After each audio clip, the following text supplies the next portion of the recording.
On this episode of GamerCast Radio, we're talking Xbox One and PS4 news, and Elder Scrolls drops an anthology box.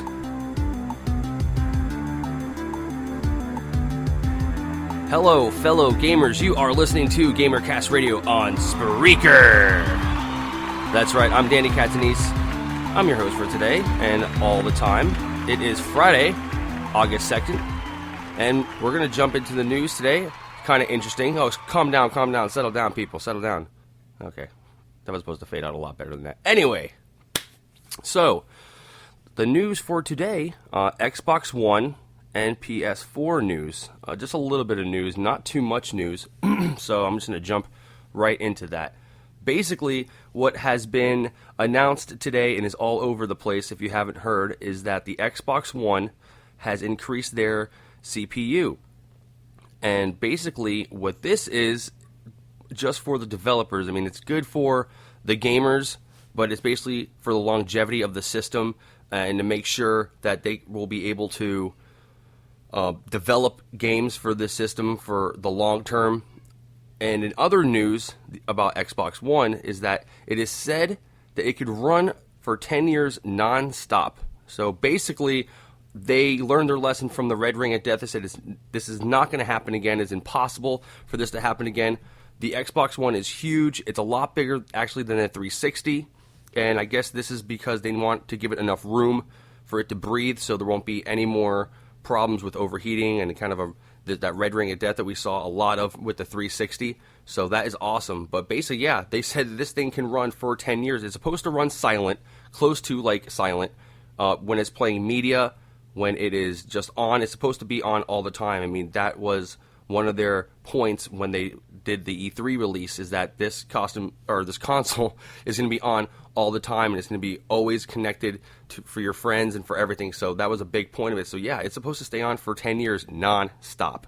That's what they said, and not have any issues at all with overheating and stay on for 10 years, which is, that's crazy. And so, I mean, they're basically projecting this system to last for 10 years or maybe longer.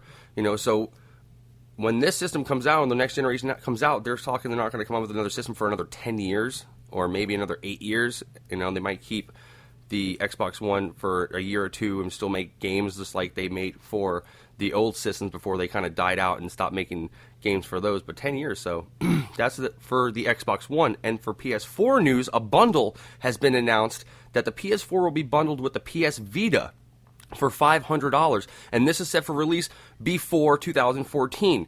So we're going to see this maybe for Christmas or like after Black Friday or maybe before Black Friday. All it has been confirmed that they will release a bundle with the PS4, a controller, and the PS Vita. Not any news on any games or anything bundled in there, or any Vita games bundled in there. But yeah, $500, PS4, controller, and a Vita as of right now. And it's $500. And they said it's going to be out definitely before 2014. So that is interesting. We're going to see a launch console bundle with just the PS4 and the controller. And then we're going to see the bundle with the Vita. Now, what's interesting about the Vita being bundled with the PS4 is that it's supposed to stream every game. So you're supposed to be able to stream your games off of the PS4 onto your Vita. So you can, it's almost like a Wii U. You can stop, you can come back to it, you can play it if you're walking around or you have to go outside or leave the console for a second and you want to just take your game with you. It's supposed to be able to stream, and actually streamed gameplay of Knack on their E3 reveal of how the functionality with the Wi-Fi and the Vita and the PS4. So it was pretty cool looking. Again, it can't be used for a controller. Now, a lot of people have been wondering about this. I personally have been wondering about this. I was actually going to go out and buy a Vita just to use it as a secondary controller, but it's not going to work like that. I guess the only functionality with the Vita and the PS4 is only for streaming.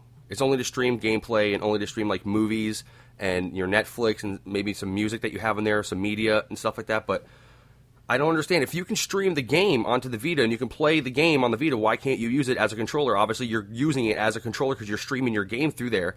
But the developers have to enable that. Like I said before, they have to put that feature into the game before they release the game to the public. So I don't understand. They're saying every game's going to be streamable through the Vita, but yet the developers have to put it in there if it wants to be used for a controller. So I don't know how that's going to contradict each other. It sounds weird to me how it can stream, but it can't play. So I don't know. That's what they say. So PS4 bundled with the Vita, and that's $500. And if you go on to Amazon, the Vita itself is at $250. So that's already $150 off the Vita. So that's a great price. If you're looking to get a Vita in the future, or if you've been holding out, still got the PSP, and you want to upgrade, $150 off of Vita, and you're getting it with a PS4. So that is awesome. So that's the news for the next-gen consoles.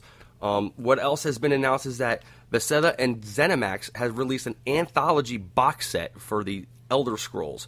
It contains 5 games from the Elder Scrolls series, all the way from the beginning, from the first game of Arena, and then the second game, Daggerfall, Morrowind, and then Oblivion, and then Skyrim. So 5 games, box set. It comes with 3 maps, or maybe more. I think it comes with a map for almost every game. So 4 or 5 maps it has. It just looks like the maps that have came with the games before.